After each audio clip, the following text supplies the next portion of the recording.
My mother didn't want us to be lifeguards because she didn't know nothing about water. She couldn't swim. Drownings, they normally occur in the communities whereby people will be going to fetch wood, but suddenly when they enjoy themselves and then someone fell in a river and start drowning. And others, they occur at the ocean where people, they just come, let's say late in the afternoon when they come to a second place and enjoy themselves when there are no lifeguards. The initiative of trying to educate and also bring that information to people is that they should be at least water smart.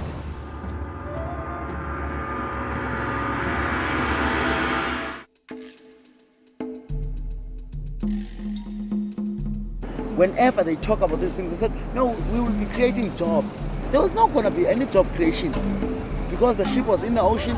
No one from the local that will be getting any job there. In fact, they will be messing around what we have and then spoiling everything. These guys, they only came to rape our coast. We've got an event called the Sardine Run. The Sardine Run is the only event that took place in the Wild Coast. So we have international tourists that comes to Port St. John's to dive. So once they will continue blasting the ocean for 6 months. Lots of people will lose jobs.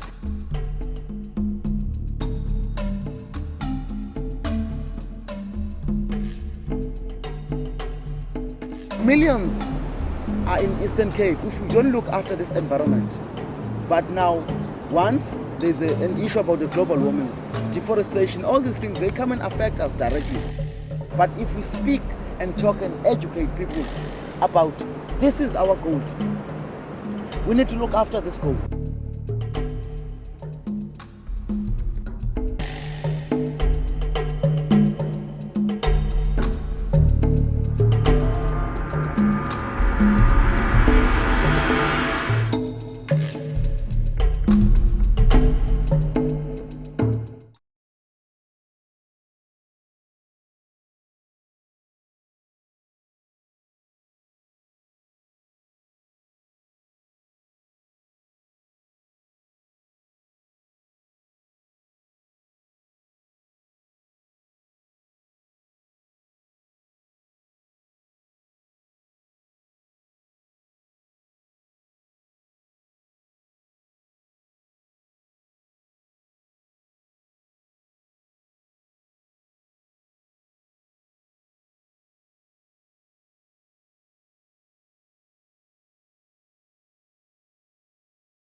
Because if you train someone for working in an environment like ours, you need to train that person. But the country has also enjoyed significant successes, rolling out antiretrovirals to millions of people with HIV, enforcing stricter smoking laws, legalizing and safeguarding abortion. But there remains much to mend, particularly in remote rural areas. These challenges have inevitably been magnified by COVID-19.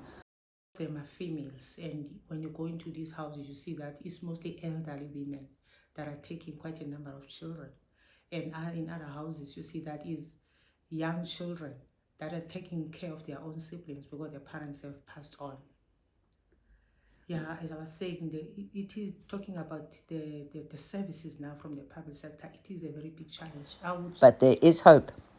Not only is South Africa capable of reaching the 2030 United Nations targets to eliminate HIV/AIDS, our public health crisis can be solved by prioritising political commitment, adequate staffing, funding and maintenance of healthcare facilities, and most importantly, by putting the interests of South African first, above politics and above profit.